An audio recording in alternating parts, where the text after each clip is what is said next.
آج آپ نے کچھ پکایا ہے؟ وہ خاموش رہی۔ کچھ نہیں پکایا، وہ پھر خاموش رہی۔ اس طرح کب تک چلے گا؟ آپ کو معلوم ہے یہ گھر آپ کا ہے اور اب اس گھر کو چلانا آپ کا کام ہے۔ آپ کچھ پکائیں گی تو میں بھی کھا لوں گا۔ زیادہ دن تک ضد سے کام تو نہیں چلے گا۔ آفاق اپنے کمرے میں چلا گیا۔ بہت تھکا ہوا لگ رہا تھا۔ تھوڑی دیر بعد کپڑے بدل کر واپس آ گیا اور سیدھا باورچی خانے میں گیا۔ فلک بیٹھی اسے دیکھتی رہی۔ اس نے فریج کھولا، پھر ایک پلیٹ میں پھل ڈال کے لے آیا۔ آ کر فلکی کے سامنے بیٹھ گیا۔ فلکی نے دیکھا اس نے وہ سلائس نہیں کھائے تھے۔ کیوں؟ کیا اس کے لیے چھوڑ دیے تھے؟ اس نے سلیقے سے سیب کاٹا اور کھانے لگا۔ آپ نے کچھ کھایا ہے؟ فلکی نے اس بات میں سر ہلایا۔ کھانا بھی نہیں پکایا تو پھر سارا دن کیا کرتی رہی؟ فلکی نے کوئی جواب نہیں دیا اور نہ ضرورت سمجھی۔ بیٹھے بیٹھے اس کا ہاتھ اپنے رخسار پہ لگ گیا۔ تھپڑوں کے نشان ابھی تک تھے۔ وہ آرام سے بولی، یہاں فون پڑا تھا، وہ کہاں ہے؟ وہ محکمے والے اٹھا کے لے گئے۔ بڑے سکون سے بولا، کیوں؟ کیوں سے آپ کا کیا مطلب؟ بس پیسے نہیں تھے تو بل ادا نہیں کیا۔ آپ اتنے امیر آدمی ہیں اور آپ کے پاس پیسے نہیں تھے۔ آپ سے کس نے کہا ہے کہ میں امیر آدمی ہوں؟ لگتے تو ہیں، دنیا داری کے لیے دکھاوا کر لیتے ہیں۔ تو یہ مکان بھی آپ کا نہیں ہے جس میں آپ رہتے ہیں؟ نہیں۔ اور کیا کیا آپ کا نہیں ہے؟ جو کچھ یہاں اب نظر نہیں آ رہا وہ میرا نہیں تھا۔ وہ radio, T V, cassette recorder وغیرہ وہ سب کرائے کے تھے؟ جی ہاں۔ تو یہ سب کرنے کی آپ کو کیا ضرورت تھی؟ آپ کے والدین پہ روب ڈالنا مقصود تھا۔ اور اب جب سارا بھرم کھل جائے گا تو کیا کہیں گے؟ وہ چپ بیٹھا رہا۔ وہ سراسیما ہو کے چاروں طرف دیکھنے لگی۔ یہ فرنیچر، یہ قالین، یہ پردے، یہ سب کچھ کیا یہ سب بھی کرائے کا ہے؟ جی ہاں۔ کتنے فراڈ قسم کے آدمی ہیں آپ۔ لیکن وہ بیٹھا مسکراتا رہا۔ بندہ پرور، پسند تو آپ کی ہوں۔ آپ نے خود خوشی سے مجھے چنا ہے، دوسرے لفظوں میں مجھے پھنسایا ہے، ٹھیک ہے نا؟ مجھے کیا معلوم تھا؟ میں کیا جانتی تھی؟ بھائی دولت تو آپ کے خود کے پاس اتنی بے شمار تھی تو پھر آپ کو دولت مند آدمی پھنسانے کی کیا ضرورت پیش آئی؟ کیا آپ کی نظر میری دولت پہ ہے؟ ہو بھی سکتی ہے۔ تو پھر تو آپ واقعی… وہ خاموش ہو گئی۔ کہیے محترمہ، وہ اٹھ کے اس کے قریب آ بیٹھا۔ کچھ نہیں، وہ ڈر گئی۔ آفاق کہا لگا کے بولا، کہیے جو جی میں آتا ہے کہیے۔ جب آپ اتنے امیر نہیں ہیں تو امیر بن کے کیوں دکھاتے ہیں؟ کیونکہ محترمہ آج کل ہر کوئی امیر کی عزت کرتا ہے۔ گھر میں آسائش کی یہ چیزیں اگر کسی کے پاس نہ ہوں تو لوگ اسے اپنے پاس پھٹکنے کی اجازت بھی نہیں دیتے۔ لیکن آپ کا تو اتنا بڑا کاروبار ہے، فلکی نے رکتے رکتے کہا۔ ارے جانے دیں، آپ کہاں سمجھ سکیں گی کس کا کاروبار ہے اور کرتا کون ہے۔ میں اپنی ممی کو فون کرنا چاہتی ہوں۔ فلکی گھبرا کے اٹھ کھڑی ہوئی۔ بس اتنی جلدی گھبرا گئی؟ پلیز آپ مجھے بتائیں میں فون کیسے کروں؟ ہاں آپ ایسے کریں، مجھے پیغام دے دیں، میں صبح دفتر سے فون کر دوں گا۔ نہیں، مجھے ابھی بات کرنی ہے، میرا دل ممی کے لیے بہت اداس ہو رہا ہے۔ اچھا، تو جب آپ کی ممی الجیریا چلی جائیں گی تو کیا کریں گی آپ؟ کیا ممی جا رہی ہیں؟ آپ سے کس نے کہا؟ ہاں مجھے بتانا یاد نہیں رہا۔ کل ہی ان سے ملاقات ہوئی تھی تو انہوں نے بتایا تھا کہ وہ اور آپ کے ڈیڈی ایک ضروری کام سے الجیریا جا رہے ہیں۔ سچ کہہ رہے ہیں آپ؟ میں جھوٹ کیوں بولنے لگا؟ پھر ممی نے مجھے اطلاع کیوں نہیں دی؟ مجھے تو دے دی تھی۔ فلکی بے چینی سے ادھر ادھر ٹہلنے لگی۔ اس کا مطلب اس کا معاملہ یوں ہی اٹکا رہے گا۔ کب جا رہی ہیں وہ؟ پرسوں؟ اور آپ نے مجھے آج بتایا ہے؟ مجھے تو انہوں نے شادی کے اگلے روز ہی بتا دیا تھا۔ اب اگر انہوں نے آپ کو اس قابل نہیں سمجھا تو آپ غصہ مجھ پہ کیوں اتار رہی ہیں؟ وہ کچھ دیر خاموش رہی۔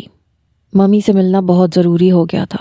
ڈیڈی بھی ساتھ جا رہے تھے اور جانے کب تک کے لیے۔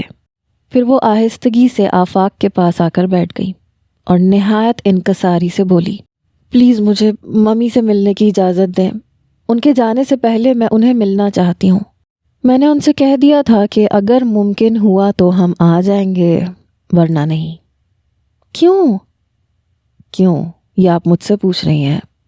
آپ ہر وقت یہ سوچتی رہتی ہیں کہ آپ اس گھر سے فرار ہو جائیں۔ ممی ملیں گی تو ان کو 1 کی 10 لگائیں گی، ڈیڈی ملیں گے تو انہیں مظالم کے قصے سنا سنا کے ان کے رونگٹے کھڑے کر دیں گی۔ آپ کی جھوٹی سچی باتیں سن کر وہ مجھ سے سوال کریں گے جن کے جواب دینے کا میرے پاس وقت نہیں ہوگا۔ میں کیوں اپنے لیے ایک نئی مصیبت کھڑی کروں؟ فلکی رونے لگی۔ شادی کے بعد والدین سے ملنے کا حق ہر لڑکی کو ہوتا ہے، اور آپ کی شکایتیں؟ آپ نے میرے ساتھ کیا سلوک کیا ہے؟ یہ آپ خود سوچیں کہ آپ کے ساتھ ایسا سلوک کیوں کیا گیا ہے۔ شادی مذاق نہیں ہوتی فلکناز۔ یہ کہہ کے آفاق اٹھ گیا اور اپنے کمرے میں چلا گیا۔ تھوڑی دیر تک فلکی بیٹھی روتی رہی، پھر اپنے کمرے میں چلی گئی۔ نجات کا کوئی راستہ نہ تھا۔ جب رات کے 11 بج گئے تو اس نے سوچا کہ جو کام منت سے نکل سکتا ہے اس کے لیے غصہ کیوں کرنا۔ ممی سے ایک بار ملنا اشد ضروری تھا، اور اس کے لیے اسے آفاق کی ہر شرط منظور تھی۔ بس ایک ملاقات کا موقع مل جائے تو وہ سب کہہ دے گی۔ ایسا نہ ہو آفاق سو جائے، یہ سوچ کے وہ اٹھی اور آفاق کے کمرے کی طرف چل پڑی۔ وہ لحاف کو ارد گرد لپیٹے مگن سا ایک کتاب پڑھ رہا تھا۔ خود بخود اس کے کمرے میں جانا کتنا برا لگ رہا تھا، پر کہتے ہیں نا، وقت پڑنے پر گدھے کو بھی باپ بنا لینا چاہیے۔ وہ آہستہ آہستہ چلتی ہوئی اس کے دروازے کے سامنے جا کھڑی ہوئی۔ اس نے گلا صاف کیا اور بہت زور لگا کر بولی، میں آ جاؤں؟ شاید آفاق نے سنا نہیں، یا جان بوجھ کے بن رہا تھا، یا پھر اس سے اونچا بولا نہیں گیا تھا۔ بہرحال تھوڑی دیر انتظار کے بعد اس نے دوبارہ ہمت کی، میں آ جاؤں؟ اب کی بار آفاق چونکا۔ اس نے لحاف پرے پھینکا، اٹھ بیٹھا، پہلے حیرت سے اسے دیکھتا رہا، پھر بولا، فرمائیے کیا بات ہے؟ وہ چلتی ہوئی اندر گئی اور جلدی سے ایک کرسی پہ بیٹھ گئی۔ اگر بیٹھ نہ جاتی تو شاید گر جاتی۔ اس کی آنکھوں میں آنسو تھے۔ میں ممی سے ملنا چاہتی ہوں، اور اس کے لیے مجھے آپ کی ہر شرط منظور ہے۔ مطلب جو بھی آپ کہیں گے، جیسے کہیں گے میں ویسے کروں گی۔ ٹھیک ہے تو بیگم فلکناز، میں آپ سے ایک ہی بات کہوں گا، میاں بیوی کو اپنے جھگڑے بالا بالا نمٹانے چاہیے، کبھی ماں باپ کو ملوث نہیں کرنا چاہیے۔ شادی ایک بہت بڑا گورکھ دھندا ہے، یہ کوئی فلم کی کہانی نہیں ہے۔ اگر آپ اپنے گھر کی باتیں اپنی ممی کو بتائیں گی تو پھر آپ کبھی ان سے مل نہیں سکیں گی۔ فلکی کے آنسو پھر بہنے لگے۔ میں کچھ نہیں بتاؤں گی، کچھ بھی نہیں بتاؤں گی۔ وہ سمجھتی ہیں کہ ہم دونوں بہت خوش ہیں، ان کو اس خوش فہمی میں زندہ رہنے دیجیے۔ دوسرا یہ کہ آپ اس گھر کو گھر بنائیں گی، اس میں دل لگائیں گی، کھانا پکائیں گی، اور وہ سب کچھ کریں گی جو ایک اچھی خاتون کو زیب دیتا ہے۔ ہاں کروں گی، میں سب کروں گی، روتے روتے فلکی نے کہا۔ اگر آپ کا وعدہ سچا ہے تو پھر میں آپ کو آپ کی ممی سے ضرور ملواؤں گا، مگر پرسوں ایئرپورٹ پر جب وہ جا رہی ہوں گی۔ پرسوں؟ وہ چیخ کے بولی، کل کیوں نہیں؟ کل آپ ان سے نہیں مل سکتی، اس نے بڑے غصے سے کہا۔ پرسوں صبح 9 بجے میں آپ کو ایئرپورٹ پہ لے چلوں گا، اور آپ اپنا وعدہ یاد رکھیں گی۔ روتے ہوئے فلکی اٹھ کے اپنے کمرے میں آ گئی۔ اسے معلوم تھا کہ اس کے آگے اس کی ایک نہیں چلے گی، تو پھر اب رونا کیسا؟ جس دن ممی نے جانا تھا اس نے صبح ہی صبح اٹھ کے ناشتہ بنا لیا اور بہت اچھی طرح تیار ہوئی، بالکل اس طرح جیسے نئی دلہنیں تیار ہوتی ہیں۔ جب وہ دونوں ایئرپورٹ پہ پہنچے تو ممی ڈیڈی وہیں موجود تھے۔ ابھی 1 گھنٹہ باقی تھا ان کے اندر جانے میں۔ ممی نے حسب معمول اس کی پیشانی چومی۔ ممی کے ہونٹوں کا لمس پا کر وہ رونے لگی۔ ممی حسب معمول آفاق کے ساتھ ہنسی مذاق کر رہی تھی، اور وہ حسب معمول انہیں برجستہ جواب دے رہا تھا۔ کیوں رو رہی ہو چاند؟ ممی نے اسے سینے سے لگا کے کہا۔ آپ اتنی دور جا رہی ہیں۔ ارے تو میں تو ہر سال جاتی ہوں، اور زیادہ تر تمہیں اکیلا چھوڑ کے ہی جاتی ہوں۔ مگر اب بات اور ہے نا، اب فلکی پرائی ہو گئی ہے، اب ماں کی زیادہ قدر آ رہی ہے، آفاق نے ہنس کے کہا۔ نہیں تو، ممی ہنسی، میری فلکی اپنے گھر کی ہو گئی ہے، ہر لڑکی اپنے گھر جاتی ہے، اب فلکی کا ناتا سب سے بڑا تو تمہارے ساتھ ہے نا بیٹا۔ یہ سن کے فلکی کے آنسو اور تیزی سے بہنے لگے۔ ممی تو ایسی کبھی نہیں تھی، یہ سب آفاق کا چلایا ہوا چکر ہے، ورنہ ہمیشہ اس نے ممی کو یہی کہتے سنا تھا کہ میں فلکی کو کبھی یہاں سے جانے نہیں دوں گی، اس کے شوہر کو میں گھر جمائی رکھوں گی۔ تبھی ڈیڈی بھی قریب آ گئے۔ گھبرا کیوں رہی ہو، ہم صرف 6 مہینے کے لیے جا رہے ہیں۔ 6 مہینے؟ فلکی کو اپنا دم گھٹتا ہوا محسوس ہوا۔ 6 ماہ میں نہ جانے اس پہ کیا بیت جائے گی۔ خط لکھو گی نا؟ فلکی نے روتے ہوئے صرف اسبات میں سر ہلا دیا۔ اور تم بھی لکھنا آفاق؟ ممی نے آفاق کی طرف دیکھا۔ ضرور ممی، میں تو آپ سے فون پہ بھی بات کیا کروں گا، فلکی کی بھی بات کرواتا رہوں گا، آپ بس جاتے ہی اپنا فون نمبر اور پتہ ضرور لکھیے گا۔ ضرور ڈارلنگ۔ ابھی تک فلکی ممی کے بازوؤں سے لپٹی ہوئی تھی، اس بچی کی مانند جو پہلے پہل اسکول شروع کرتی ہے تو استانیوں کے ڈر سے ماں کے بازوؤں سے لپٹ جاتی ہے کہ اسے اسکول سے بچا لیا جائے۔ آفاق اس کے برابر میں کھڑا تھا، سب گپیں لگا رہے تھے، وقت اڑا چلا جا رہا تھا۔ وہ جو کہنا چاہتی تھی، جو کہنے آئی تھی، وہ کہہ نہ سکی۔ پورے 6 ماہ، اور وعدہ خلافی کی کیا سزا تھی؟ 6 ماہ اسے آفاق کے ساتھ رہنا تھا۔ جب مائکرو فون میں بیرون ملک جانے والے مسافروں کو بلوایا گیا تو ممی آخری بار اس کے ساتھ لپٹ گئیں۔ وہ جی بھر کے روئی، بالکل ایسے جیسے آج اس کی رخصتی ہو رہی ہو۔ مڑ مڑ کے خدا حافظ کہتے کہتے ممی اندر لاؤنج میں غائب ہو گئیں۔ فلکی اور آفاق باہر نکل آئے۔ آفاق نے گاڑی کا دروازہ کھولا اور وہ اندر بیٹھ گئی۔ اسے یوں محسوس ہوا جیسے آج وہ بھری دنیا میں تنہا ہو گئی ہو۔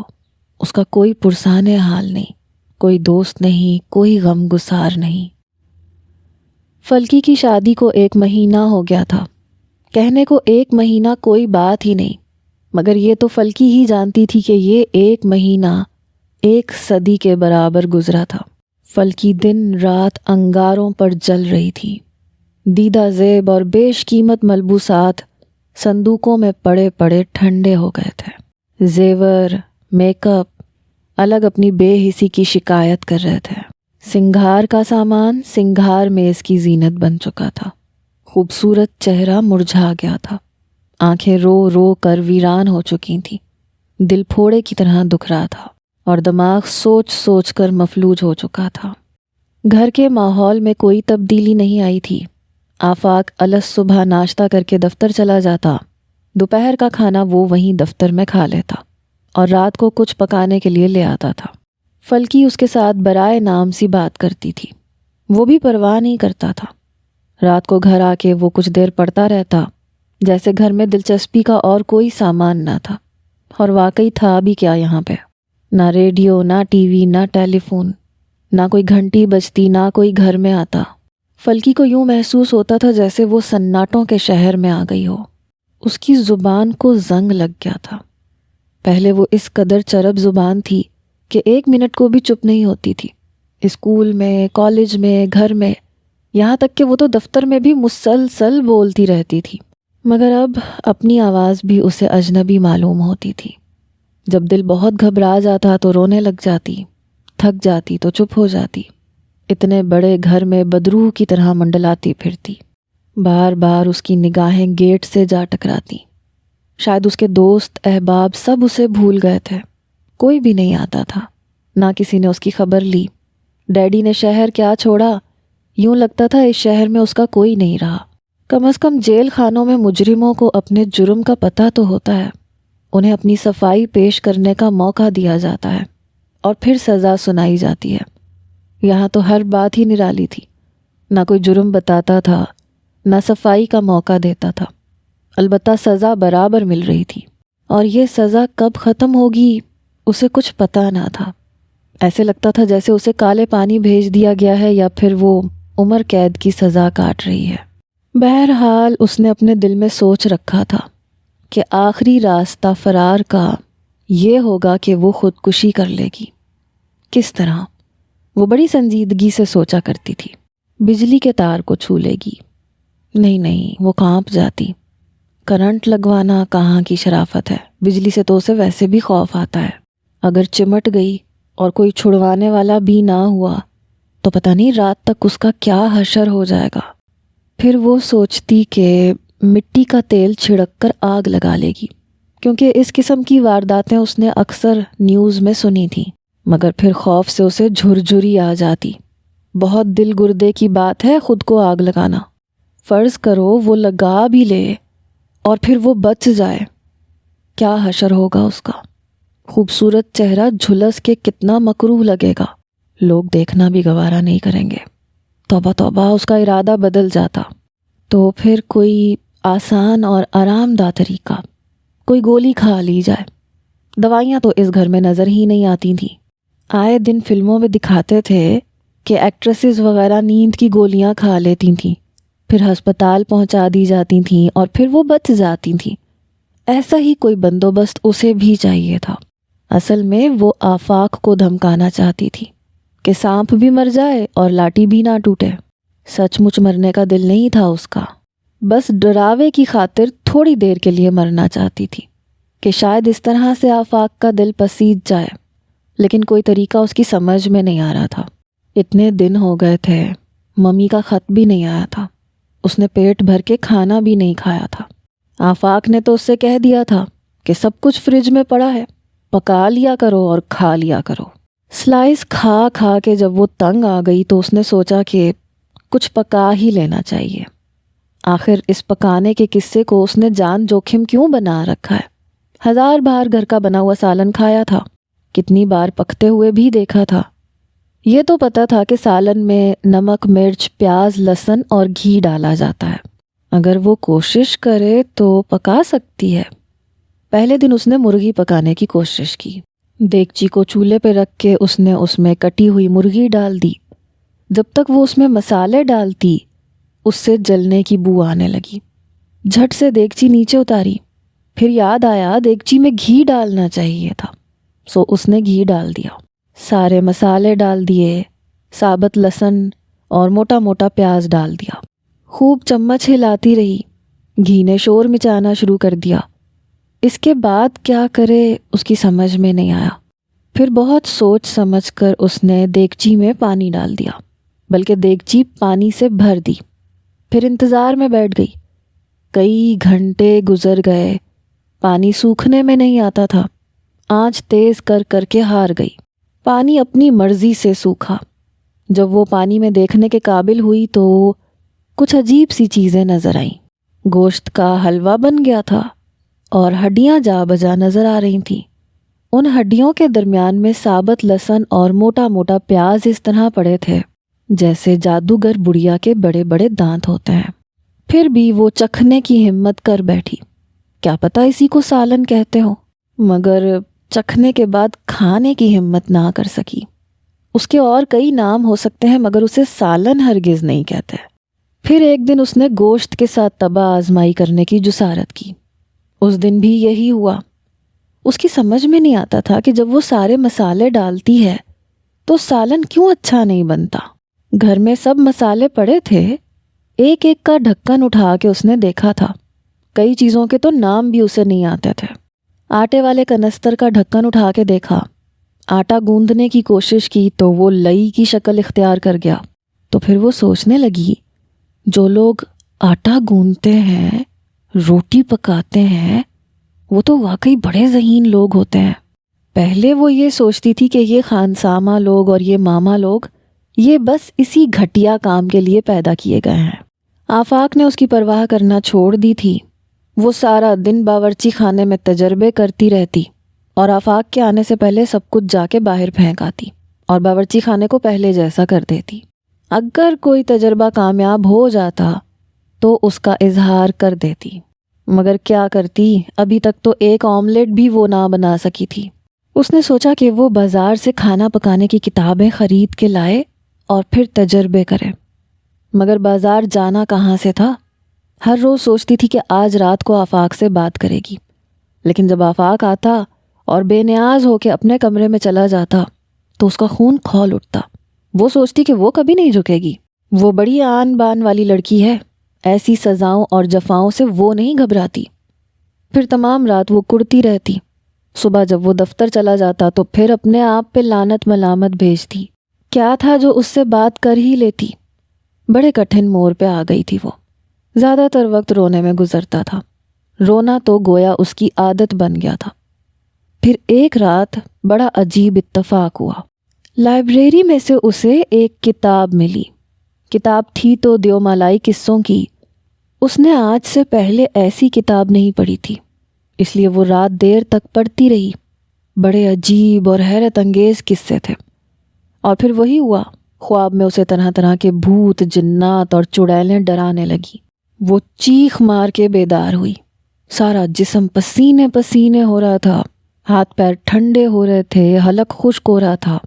ویسے وہ غسل خانے کی بتی جلا کے سوتی تھی، مگر یوں محسوس ہو رہا تھا کمرے میں گھپ اندھیرا ہے اور سارے کمرے میں بھوت ناچ رہے ہیں۔ وہ چلاتی ہوئی اٹھی، دوڑی اور جا کے آفاق کے کمرے میں گر گئی۔ دروازے پہ اس نے ٹھوکر کھائی اور اوندھے منہ فرش پہ گری۔ اس کی چیخیں اپنے اختیار میں نہ تھیں، ایسے معلوم ہو رہا تھا جیسے کوئی بدروح اس کا پیچھا کر رہی ہے۔ آفاق گھبرا کے اٹھ بیٹھا، جلدی سے کمرے کی بتی جلا دی۔ دیکھا تو فلکی فرش پہ اوندھے منہ پڑی رو رہی تھی۔ کیا بات ہے؟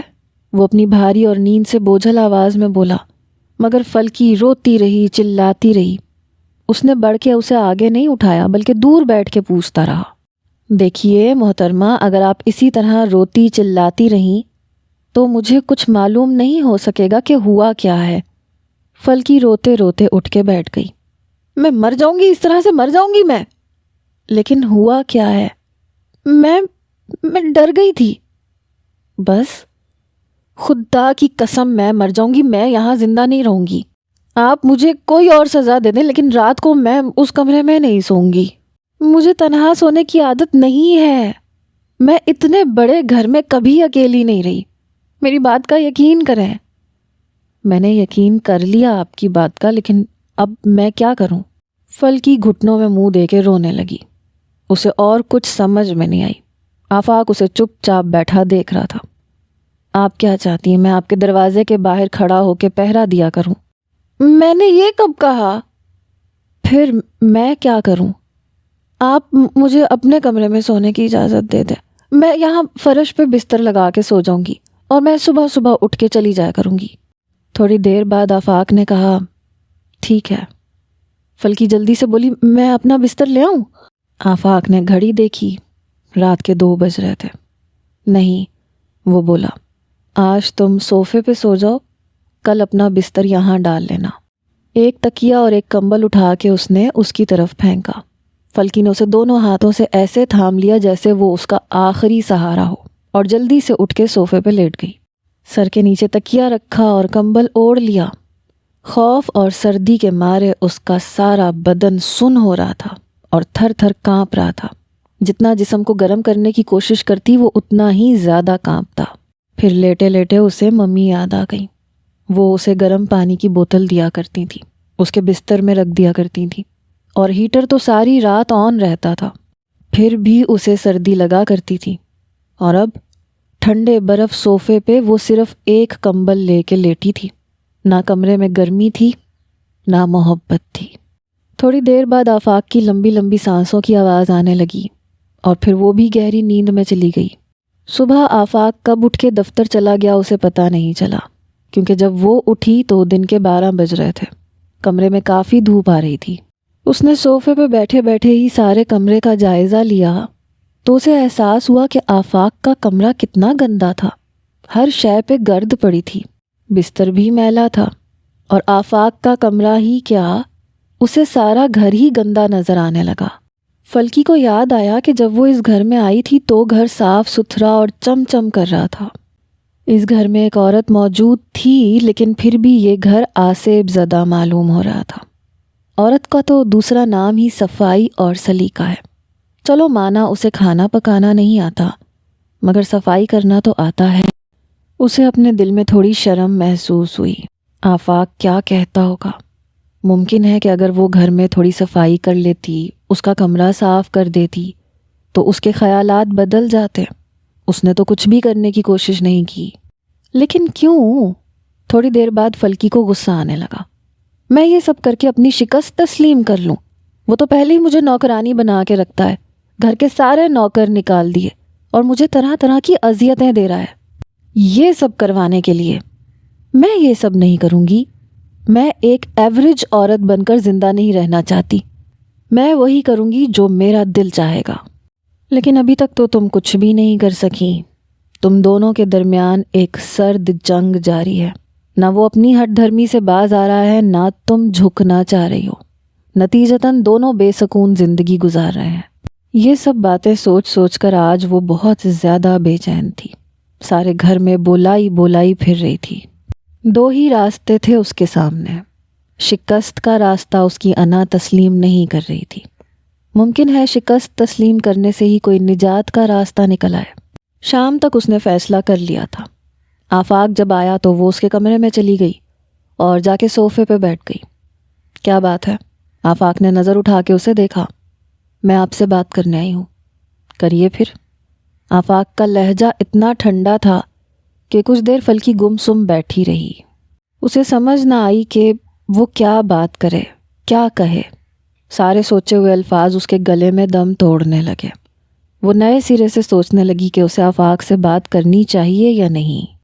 آخر کار گلا صاف کر کے بولی، مجھے اندازہ ہو گیا ہے کہ آپ میرے ساتھ شادی کر کے خوش نہیں ہیں۔ اچھا؟ آفاق مصنوعی حیرت سے بولا۔ اب آپ اندازے بھی لگانے لگی ہیں، اور وہ بھی صحیح صحیح۔ فلکی نے ایک کڑوا گھونٹ بھرا۔ اور کیا اندازہ لگایا ہے آپ نے؟ فلکی نے ضبط کیا کہ کہیں کوئی غلط بات نہ کہہ دے۔ ہاں تو آپ کا اپنے بارے میں کیا اندازہ ہے؟ آپ خوش ہیں یا نہیں؟ میں بھی خوش نہیں ہوں، اس نے صاف گوئی سے کہا۔ تو پھر اب کیا کیا جائے؟ آفاق نے مصنوعی تعصب سے خراب سی شکل بنائی۔ اب بس ایک ہی راستہ ہے کہ ہم ایک دوسرے سے الگ ہو جائیں۔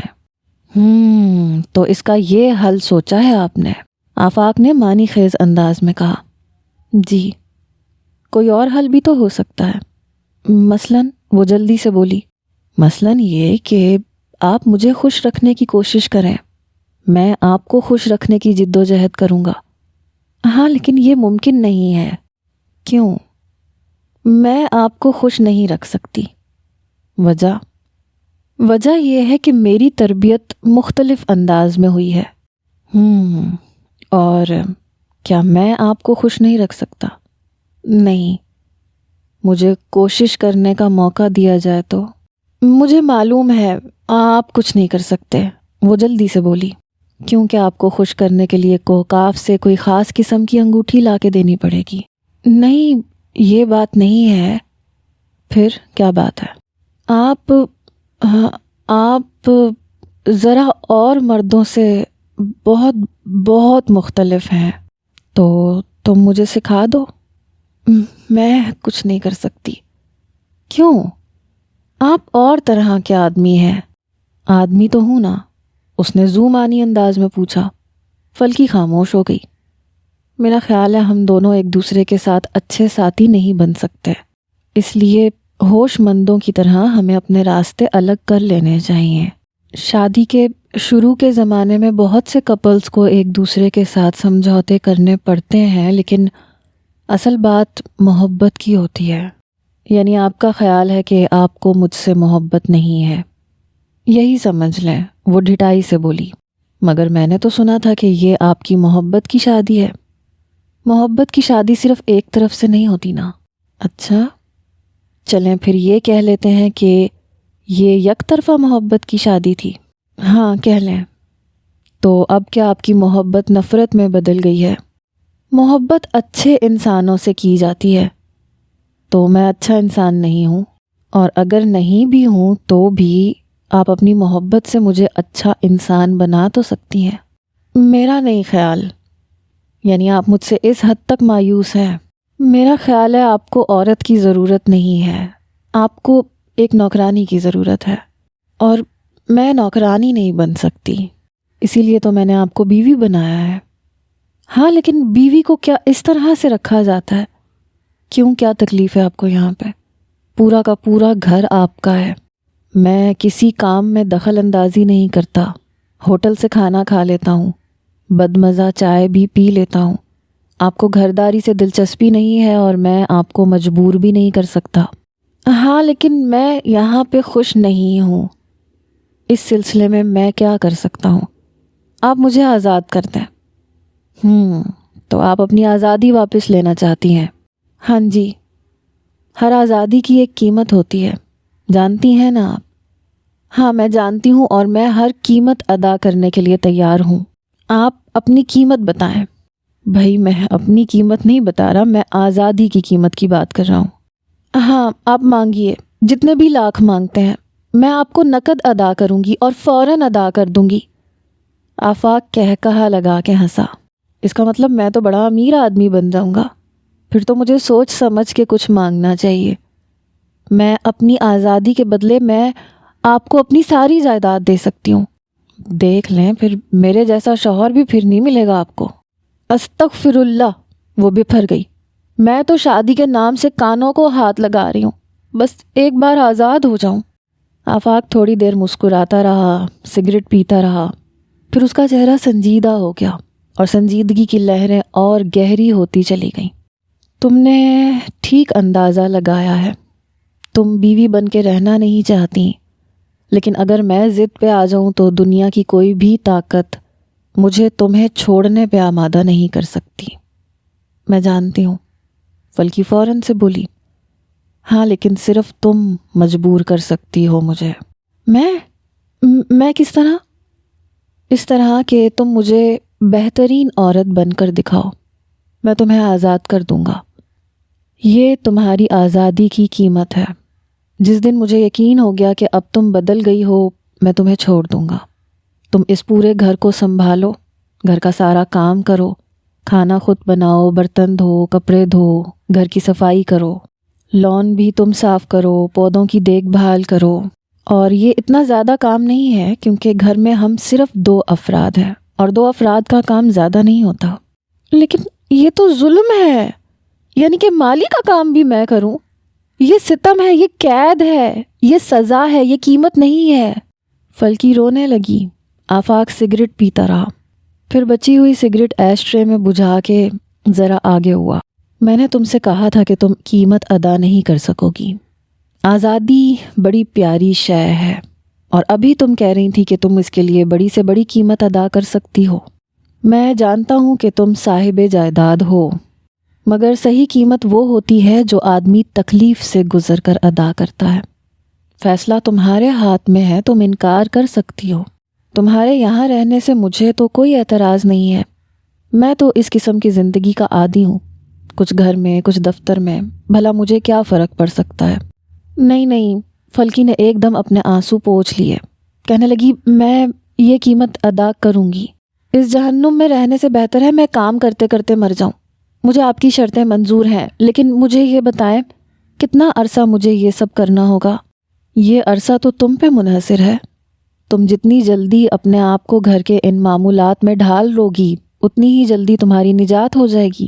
ہاں اگر روگی، چلاؤ گی، کوستی رہو گی تو تمہارے نمبر کٹتے جائیں گے۔ اگر میں یہ سب 1 مہینے میں کر کے دکھا دوں تو؟ تم اگر 1 مہینے میں خود کو بدل سکتی ہو تو مجھے کیا اعتراض ہو سکتا ہے؟ ویسے ایک بات بتا دوں، یہ بات کہنی آسان ہے، کرنی مشکل ہے۔ فلکی فرش پہ نظریں جمائے سوچنے لگی کہ وہ کیا کرے۔ سب راستے بند تھے، بس یہی ایک نجات کا راستہ نظر آ رہا تھا۔ کافی دیر سوچنے کے بعد فلکی نے کہا، مجھے منظور ہے، کل سے میں گھر کا سارا کام کروں گی، لیکن آپ اپنا وعدہ یاد رکھیے گا۔ یہ ایک مرد کا وعدہ ہے، تم بھول بھی جاؤ گی تو میں تمہیں یاد دلا دوں گا۔ میں بھول جاؤں گی؟ فلکی طنزاً ہنسی۔ مجھے اس کے سوا کچھ یاد نہیں رہے گا۔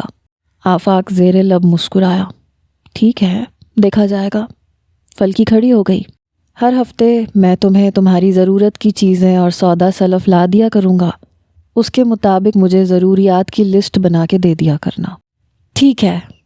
فلکی جب باہر جانے لگی تو اسے یاد آیا کہ اس نے تو آج اسی کمرے میں سونا ہے۔ جاتے جاتے وہ رک گئی اور ڈرتے جھجکتے ہوئے بولی، میں اپنا بستر یہاں لے آؤں؟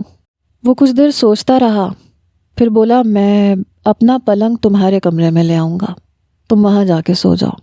تمہارے یہاں سونے سے میں کام نہیں کر سکوں گا، اور یہاں میرے ضروری کاغذات پڑے ہوتے ہیں۔ تو میں کوئی بچی ہوں جو آپ کے کاغذات کو چھیڑوں گی؟ تم بچے سے بھی بدتر ہو، کیونکہ تم بہت غیر ذمہ دار ہو۔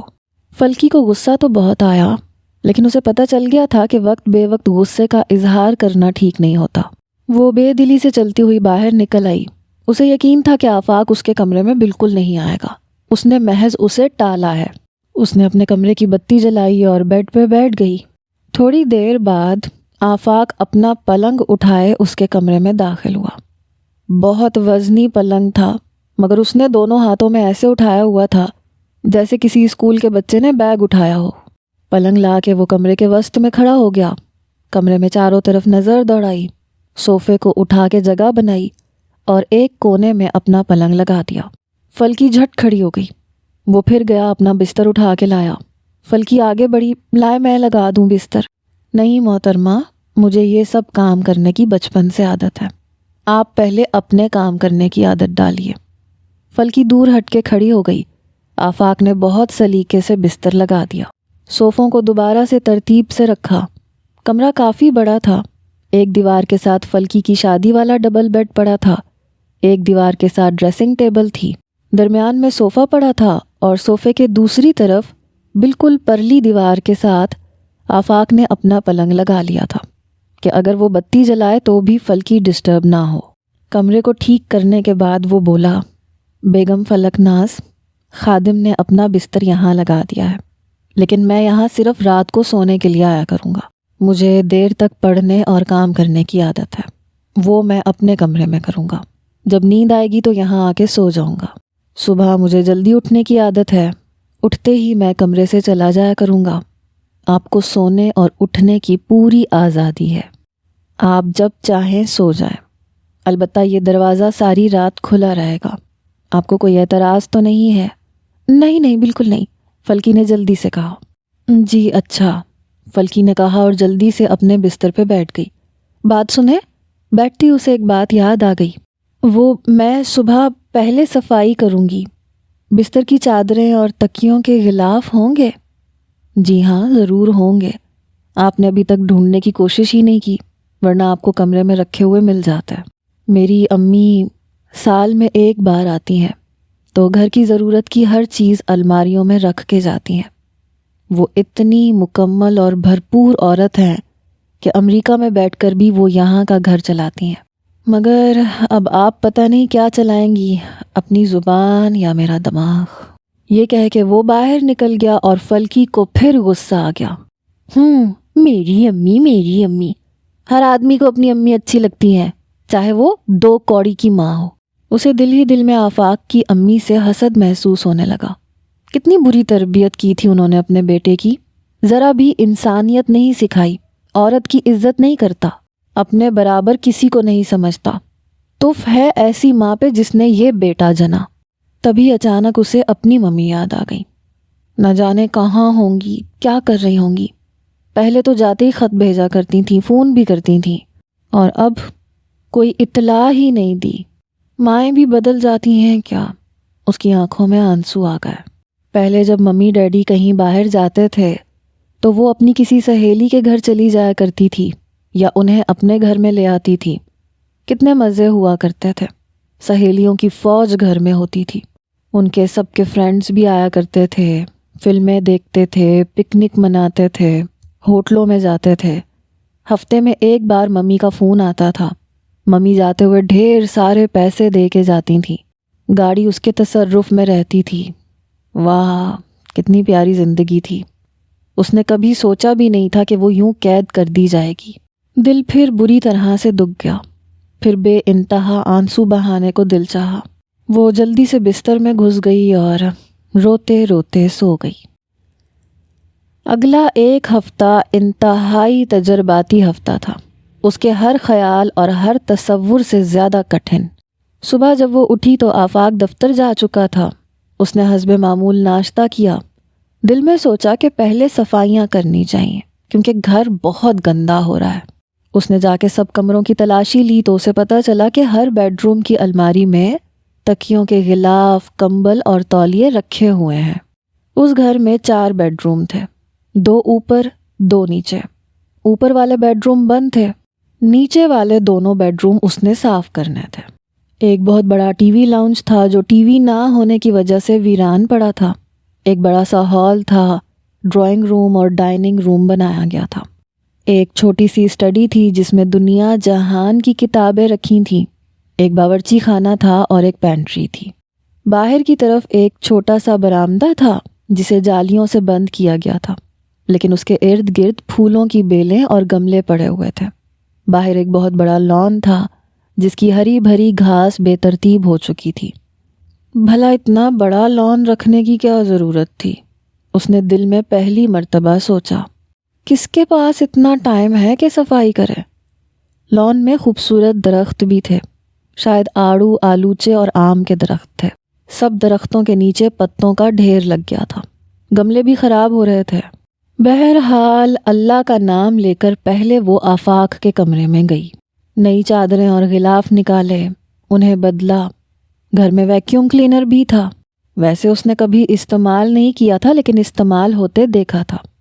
ویکیوم کلینر سے اس نے قالین اور پردے صاف کیے، ایک ایک چیز کو جھاڑا، پھر اپنے کمرے میں گئی۔ اسی طرح اس نے اپنے کمرے کی ہر چیز بدلی۔ صاف کرنے سے کمرہ واقعی بہت اچھا لگ رہا تھا۔ اب غسل خانوں کا مسئلہ باقی رہ گیا تھا۔ وہ کھڑی سوچتی رہی، واہ، وہ کوئی جمع دارنی تھوڑی ہے جو غسل خانے صاف کرے۔ خیر، اپنا تو کسی طرح صاف کر ہی لیتی، لیکن آفاق کا غسل خانہ صاف کرتے ہوئے اسے بڑی گھن آ رہی تھی۔ پھر بھی دل پہ جبر کر کے وہ اندر چلی گئی۔ تب جھاگ جھاگ ہو رہا تھا، شیو کی چیزیں جا بجا بکھری پڑی تھیں، سنک میں میل جمع تھا۔ اسے ایک دم ابکائی آ گئی۔ ایک گہرا سانس لے کر ہمت کر کے وہ دوبارہ باتھ روم میں گئی۔ اس نے بالٹی میں پانی بھرا اور برائے نام غسل خانہ دھو دیا۔ شیو کی چیزیں انگلیوں سے اٹھا کے یوں پرے رکھی جیسے کوئی مرا ہوا چوہا اٹھاتا ہے۔ یہ سب کرنے میں وہ اس قدر تھک کر ٹوٹ گئی جیسے کسی نے اس کا جوڑ جوڑ توڑا ہو۔ دیکھا تو 12 بج رہے تھے، ابھی کھانا بھی پکانا تھا۔ صفائی کا باقی کام چھوڑ کے وہ باورچی خانے میں چلی گئی۔ سوچنے لگی کہ کیا پکائے۔ اسے کچھ بھی پکانا نہیں آتا تھا، پھر بھی کوشش تو کرنی تھی۔ فریج میں سے گوشت نکالا، لہسن نکالا، پیاز نکالا۔ پیاز کاٹنا کتنا مشکل کام تھا۔ بمشکل پیاز چھیلا، گوشت دیگچی میں ڈالا، پیاز اور لہسن ڈالا۔ پھر سمجھ نہیں آیا کہ کیا کرنا ہوگا۔ گھی شور مچانے لگا، گوشت جلنے لگا۔ اس نے گھبرا کے پھر دیگچی پانی سے بھر دی۔ اسی وقت باہر ہارن کی آواز آئی۔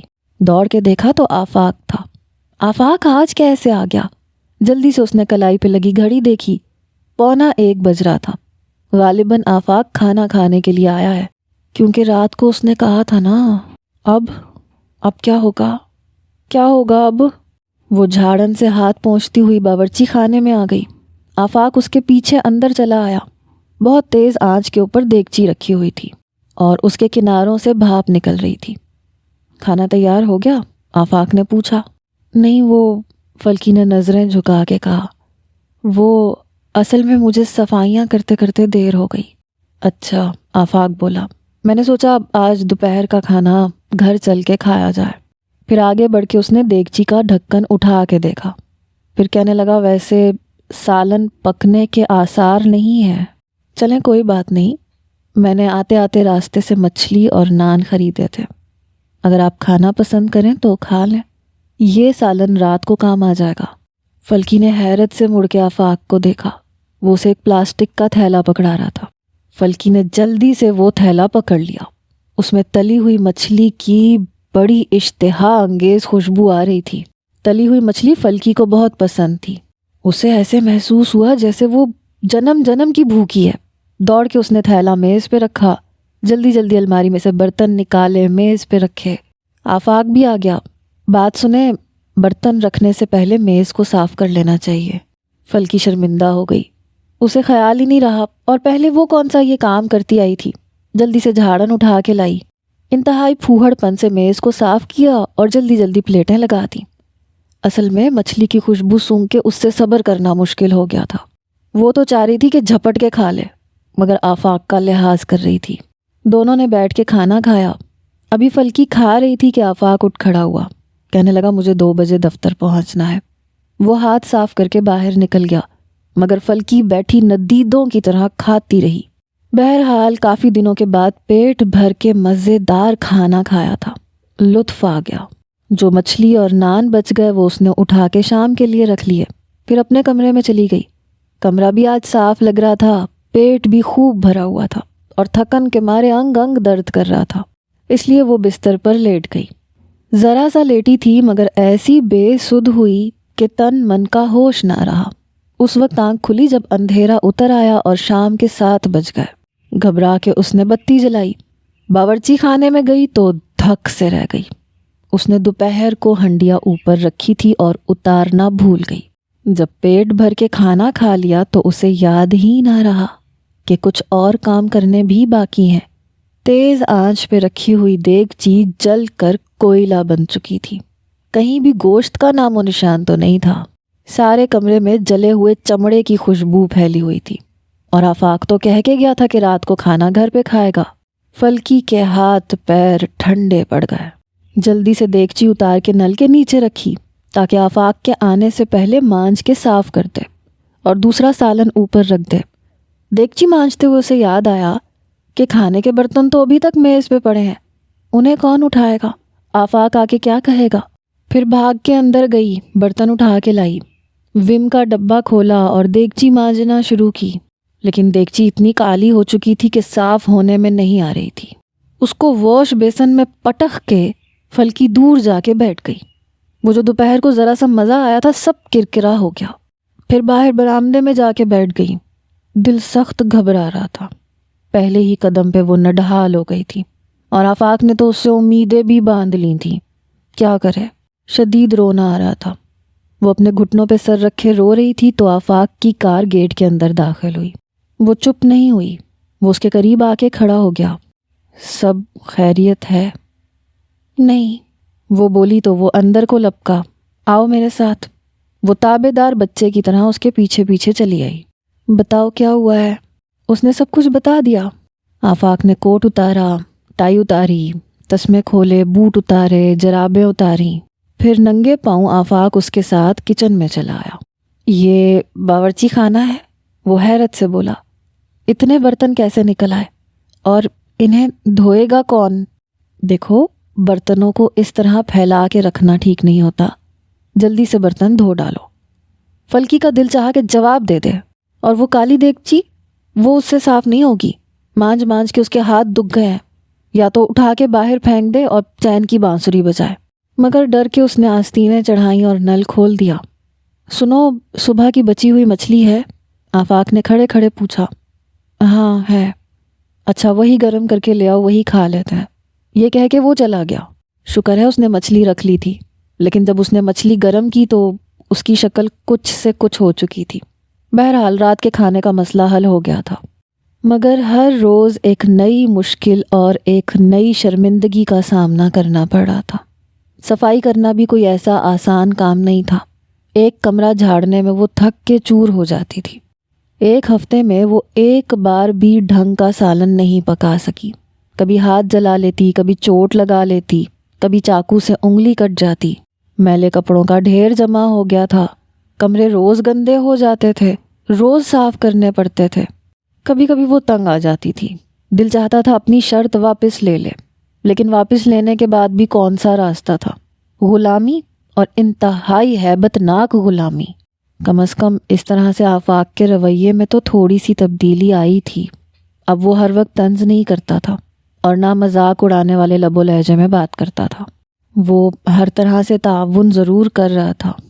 کاش کوئی جان سکتا کہ اسے آفاق سے کتنی شدید نفرت تھی، اور اس سے جان چھڑوانے کے لیے وہ یہ سب پاپڑ بیل رہی تھی۔ شاید آفاق کو بھی یہ نہ پتا ہو۔ ایک ہفتے میں نہ تو وہ ٹھیک سے صفائی کر سکی اور نہ ڈھنگ سے کھانا پکا سکی۔ 2 بار اسے آفاق نے ٹوکا۔ بستر کی چادر جب بچھاتے ہیں تو اس پہ ایک بھی شکن نہیں ہونی چاہیے، اور غسل خانے صاف کرنے کے بجائے تم گندے کر دیتی ہو۔ شیو کی چیزیں صاف کیوں نہیں ہوتی؟ اور ہر بار اس کا دل چاہا کہ جوتا اتار کے آفاق کے منہ پہ دے مارے اور کہے کہ میں تمہاری ملازمہ نہیں ہوں، بہت صفائیوں کا شوق ہے تو اپنی والدہ کو بلوا لو۔ مگر ہائے، نہ تڑپنے کی اجازت ہے نہ فریاد کرنے کی۔ اسی کاوش اور ادھیڑ بن میں جب 1 مہینہ گزر گیا تو آفاق نے رات کو سوتے وقت اس سے کہا، جو چیزیں آپ کو منگوانی ہو صبح مجھے ان کی فہرست دے دیجیے گا۔ کیا کچھ منگوانا چاہیے؟ فلکی کی سمجھ میں نہیں آ رہا تھا۔ ابھی تک ضرورت کی ہر چیز گھر میں تھی اور وہ کون سا ان چیزوں کو استعمال کر رہی تھی، الٹا ہر چیز ضائع کر رہی تھی۔ تمام رات وہ سوچتی رہی، سوچ کر آخر وہ کسی نتیجے پر پہنچ گئی۔ صبح جب آفاق ناشتہ کر کے دفتر جانے لگا تو فلکی نے ایک طے کیا ہوا کاغذ اسے پکڑایا۔ آفاق نے جب وہ کاغذ کھول کے پڑھا تو اتنی زور سے کہکہا لگایا کہ فلکی مارے ڈر کے کانپ گئی، اور پھر وہ بے اختیار کہکہے لگاتا رہا، ہنستا رہا۔ آفاق کے اس طرح بے تحاشا ہنسنے پہ فلکی کو دل ہی دل میں بہت غصہ آیا، لیکن وہ الوؤں کی طرح ہنسے جا رہا تھا۔ پھر ہنستے ہنستے کاغذ کو دوہرا کیا اور جیب میں ڈال لیا، کھڑا ہو گیا، بریف کیس اٹھایا اور خدا حافظ کہہ کے باہر نکل گیا۔ فلکی نے جل کے کوئی جواب نہیں دیا۔ اس میں ہنسنے کی کون سی بات تھی؟ عجیب بے تکا آدمی ہے، نہ اس کے غصے کی کوئی وجہ سمجھ میں آتی ہے نہ ہنسنے کی۔ وہ باورچی خانے میں چلی گئی۔ خود ہی تو کہا تھا کہ اگر کسی چیز کی ضرورت ہو تو فہرست بنا کے دے دینا۔ اسے جس چیز کی ضرورت تھی اس نے لکھ دی۔ 1 ہفتہ اس نے باورچی خانے کے تجربات میں گزارا تھا اور وہ بہت حوصلہ شکن تھا، اس لیے بہت سوچ بچار کے بعد اس نے فیصلہ کیا تھا کہ وہ کھانا پکانے والی کتابیں خریدے گی، اور وہی اس نے کاغذ پہ لکھ دیا تھا۔ اس میں اسے تو ہنسی کا کوئی بھی پہلو نظر نہیں آ رہا تھا۔ سارا دن فلکی غصے اور خفت سے سلگتی رہی، گویا آفاق نے اس کا مذاق اڑایا تھا، اسے یہ باور کروایا تھا کہ یہ کتابیں بھی اس کی کوئی مدد نہیں کر سکیں گی۔ بہرحال سارا دن کے کام تو پورے کرنے تھے۔ شام کو جب آفاق آیا تو واقعی کتابوں کا بنڈل اٹھا لایا اور لا کے فلکی کے بستر پہ پھینک دیا۔ فلکی نے لپک کے اٹھا لیا۔ اس میں اردو اور انگریزی کی تمام خانہ داری کی کتابیں، تقریباً 25 کتابیں تھیں۔ فلکی انہیں دیکھ کے حیران ہو گئی۔ ایک کتاب اٹھاتی، ورق گردانی کرتی، پھر رکھ دیتی، پھر دوسری اٹھا لیتی۔ جناب آج کھانا ملے گا یا مجھے بھی ورق گردانی سے ہی پیٹ بھرنا پڑے گا؟ آفاق نے دوبارہ اندر آ کے کہا تو وہ چونک گئی، جلدی سے اٹھ بیٹھی۔ آج بھی اس نے کوئی سالن نما چیز بنا کے رکھی تھی اور ڈرتے ڈرتے کھانا میز پہ لگا دیا تھا۔ یہ سزا ہمیں کب تک ملے گی محترمہ؟ آفاق نے کالا سیاہ شوربہ پلیٹ میں ڈال کے پوچھا۔ فلکی چپ چاپ بیٹھی رہی، ان باتوں کا اس کے پاس کوئی جواب نہیں تھا۔ پھر وہ اپنے لمبے لمبے ناخنوں سے روٹی توڑ توڑ کر بد مزہ شوربے میں ڈبو ڈبو کے کھاتی رہی۔ ویسے آپ نے یہ ناخن کس خوشی میں بڑھا رکھے ہیں؟ اچانک اس نے فلکی کا بایاں ہاتھ پکڑ کے آگے اٹھایا۔ آفاق کے گرم ہاتھوں میں فلکی کا سرد ہاتھ کانپ رہا تھا۔ میں پوچھ رہا ہوں، یہ ان چھریوں اور خنجروں کا کیا فائدہ ہے؟ قتل تو آپ اپنے رویے سے بھی کر سکتی ہیں، اور اگر آپ اتنے ناخن بڑھا کے رکھیں گی تو کوئی بھی کام ڈھنگ سے نہیں ہو سکے گا۔ برتن مانجیں گی تو سارا میل ان کے اندر چلا جائے گا، آٹا گوندیں گی تو پھر سارا دن ان میں سے آٹا نکالتی رہیں گی، جھاڑو دینے کے بعد اگر ہاتھ دھونا بھول گئیں تو پھر وہ سارا گند ہمیں کھلائیں گی، اور کسی دن کام کرتے ہوئے خدا ناخواستہ کوئی ناخن ٹوٹ جائے تو سارا دن اس ناخن کے ماتم میں بسر ہوگا۔ پھر کیا خیال ہے؟ فلکی نے اپنے دونوں ہاتھ اپنی گود میں رکھ لیے۔ آپ یوں کریں، ان ناخنوں کا صدقہ اتار دیں۔ لائے کینچی، میں بسم اللہ کرتا ہوں۔ فلکی کی آنکھوں میں آنسو آ گئے۔ اب وہ اپنی مرضی سے زندہ بھی نہیں رہ سکتی۔ جب سے اس نے ہوش سنبھالا تھا ناخن بڑھائے ہوئے تھے، اپنے ناخنوں کو اس نے اپنے جگر گوشوں کی طرح پالا تھا، اور آج اس نے ایک نیا ہی شوشہ چھوڑ دیا۔ میں خود کاٹ لوں گی، فلکی نے آہستہ سے کہا۔ ویسے میرے ناخن آپ کو کیا کہتے ہیں؟ میں ٹھیک ٹھاک کام کر لیتی ہوں ان کے ساتھ۔ محترمہ، ابھی تک آپ نے کوئی بھی کام ٹھیک ٹھاک نہیں کیا، تو اس غلط فہمی میں تو آپ مت رہیں، اور وجہ یہ ہے کہ آپ اپنے ہاتھوں کو بچا بچا کے کام کرتی ہیں۔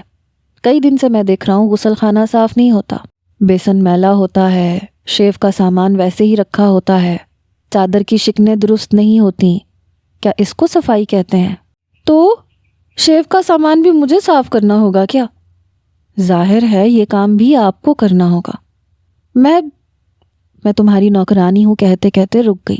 شیو کا سامان دھونے سے اسے بہت گھن آتی تھی، اور یہ آفاق جانے گدھوں کی طرح سوتا تھا، ایسے جیسے ساری رات بستر پہ کشتی کھیلتا رہا ہو۔ اس کا بستر ہمیشہ شکن شکن ہی رہتا تھا۔ زندگی عذاب بنتی جا رہی تھی۔ آپ کے برتن صاف نہیں ہوتے، پھلکا تک آپ کو ابھی تک پکانا نہیں آیا۔ جو عورتیں اپنے ہاتھوں کی، اپنے ناخنوں کی حفاظت کرتی رہتی ہیں، وہ کوئی کام ٹھیک سے نہیں کر پاتی۔ فلکی تھوڑی دیر بیٹھی رہی، پھر اٹھ کے برتن اٹھائے، میز صاف کیا اور اپنے کمرے میں آ گئی۔ نیل کٹر تلاش کیا اور بڑے حوصلے سے اپنے ناخن کاٹنے لگی۔ پھر نیل کٹر ایک طرف رکھ کے اس نے اپنے کٹے ہوئے ناخن اٹھا کر اپنی ہتھیلی پہ رکھ لیے۔ نہ جانے کتنے عرصے سے پالے ہوئے تھے، اسے تو اب یاد بھی نہیں تھا۔ پھر اس نے ڈریسنگ ٹیبل کی دراز کھولی اور اپنی بہت سی حسرتوں کے یہ ٹکڑے بھی دراز میں بند کر کے سو گئی۔ صبح سے اب اس کا ایک اور کام بڑھ گیا تھا۔ اب جب بھی وہ فارغ ہوتی تو خانہ داری کی کتابیں لے کے بیٹھ جاتی۔ پڑھ پڑھ کے جب کچھ بھی اس کے پلے نہ پڑا تو اس نے سوچا کہ تجربہ کرنا چاہیے۔ روز کوئی نہ کوئی چیز بنائی جائے گی تو ہی سمجھ میں آئے گی۔ گھر میں سبھی کچھ تھا، مگر مصیبت یہ تھی کہ ان کتابوں میں وزن لکھے ہوئے تھے۔ اب اگر وہ آفاق سے ترازو لانے کا کہتی تو وہ کتنا مذاق اڑاتا۔ اب باورچی خانے میں ہر خاتون ترازو پکڑ کے تو نہیں کھڑی ہوتی۔ اصولاً لکھنے والے کو چھوٹا چمچ، بڑا چمچ یہ اندازہ لکھنا چاہیے تھا۔ اب کیا کیا جائے؟ پھر بھی اللہ کا نام لے کے اس نے شروع کر دیا۔ کتاب پڑھ کے روز ایک سالن بناتی اور روز ہی کوئی نئی چیز بن جاتی۔ ایک دن آفاق نے اس سے کہا، ان نسخوں میں عقل بھی استعمال ہوتی ہے۔ چونکہ خواتین کے پاس کم ہوتی ہے اس لیے انہوں نے کتاب میں اس کا ذکر نہیں کیا۔ وہ جل ہی تو گئی اس کی بات پہ۔ اردو میں لکھی ہوئی کتابیں تو اس کی سمجھ میں نہیں آ رہی تھیں۔ اس نے انگریزی کتابوں کا سہارا لیا۔ وہ قدرے آسان معلوم ہوئی اور انگلش کھانے بھی زیادہ مشکل نہیں لگے۔ زیادہ تر سبزیوں اور گوشت کو ابالنے اور فرائی کرنے کے طریقے تھے۔ اس نے اللہ کا نام لے کے سارے انگلش کھانے بنانے شروع کر دیے۔ پہلے سوپ آتا تھا، پھر سلاد اور پھر باقی تمام لوازمات۔ 8 دن آفاق چپ چاپ کھاتا رہا اور ایک ہفتے کے بعد بولا، میری میعاد پوری ہو گئی ہے یا نہیں؟ کیا مطلب؟ فلکی دل میں خوش ہو رہی تھی کہ اس نے تو میدان مار لیا۔ بھائی، اگر کسی ڈاکٹر نے آپ سے کہا تھا کہ مجھے 1 ہفتہ پھیکا یا بدمزہ کھانا کھلانا ہے تو ہفتہ ہو چکا۔ اب میرے منہ کا ذائقہ یوں ہو رہا ہے جیسے واقعی میں ہسپتال میں ہوں۔ ویسے فالتو چربی سے میں خود بھی خوف کھاتا ہوں، لیکن آپ نے تو میری رہی صحیح چربی اتارنے میں بھی میری مدد کر دی۔ لیکن اب یہ اس ہسپتال سے مجھے چھٹی کب ملے گی؟ فلکی کا تو دل ہی ٹوٹ گیا۔ وہ اس آدمی کا دل کبھی نہیں جیت سکتی۔ آپ خود بتا دیا کریں کہ آپ کیا کھانا پسند کرتے ہیں، میں آپ کی پسند کی چیز بنا دیا کروں گی۔ فلکی نے ٹوٹے ہوئے لہجے میں کہا، بھائی مجھے تو دال بہت پسند ہے، خصوصاً ماش کی دال، اور جب سے آپ آئی ہیں میں نے دال کا منہ نہیں دیکھا، ورنہ ہفتے میں 1 دن ماش کی دال ضرور پکواتا تھا۔ آپ کو دال تو پکانی آتی ہے؟ اس نے فلکی سے پوچھا۔ نہیں، فلکی نے صاف جواب دے دیا۔ کیوں؟ کیونکہ ہمارے گھر میں دال نہیں پکا کرتی تھی۔ ہیں؟ یہ کیا کہہ رہی ہیں آپ؟ جی میں سچ کہہ رہی ہوں۔ پاکستان کا کوئی گھر ایسا نہیں جہاں دال نہ پکتی ہو۔ ہمارے گھر میں کسی کو پسند نہیں تھی، کبھی کبھی نوکروں کے لیے پکتی تھی۔ ویسے آپ کو یہ معلوم ہے کہ ہمارے ملک میں کتنی قسم کی دالیں ہوتی ہیں؟ جی 4-5 ہوتی ہیں۔ نام بتائیے گا ذرا۔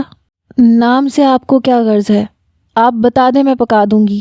ہاں لیکن جب آپ اسے نام سے پہچانتی ہوں گی تو پکائیں گی نا۔ دال پکانا کون سا مشکل کام ہے؟ فلکی نے جل کے کہا۔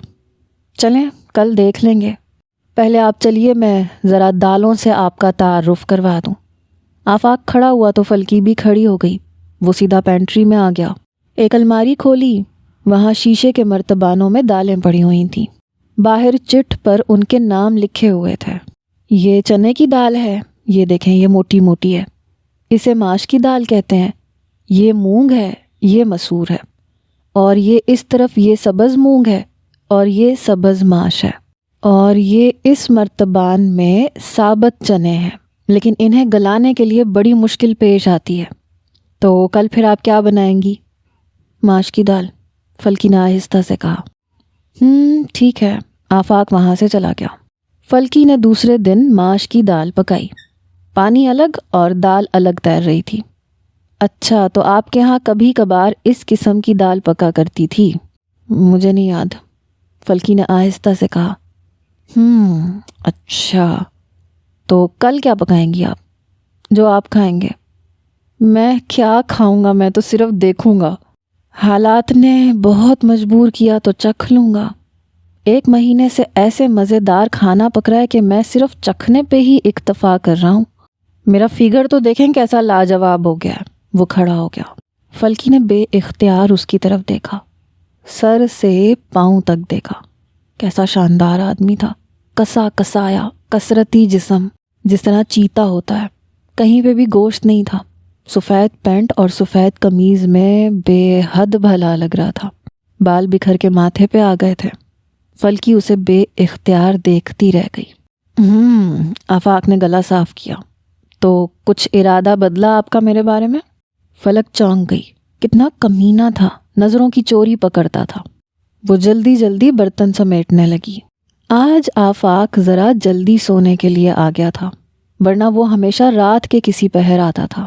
عموماً جب وہ آتا تھا تو وہ سو چکی ہوتی تھی، لیکن اب وہ آ کے اپنے بستر پہ بیٹھا تو فلکی کا دل دھڑکنے لگا۔ فلکی کو اپنے دل پہ غصہ بھی آیا۔ بھلا اس میں یوں دھڑ دھڑ کرنے کی کیا بات ہے؟ اس نے اپنے جوتے اتارے، پلنگ پہ لیٹ گیا، پھر لیٹے لیٹے سر اٹھا کے فلکی کی طرف دیکھا اور بولا،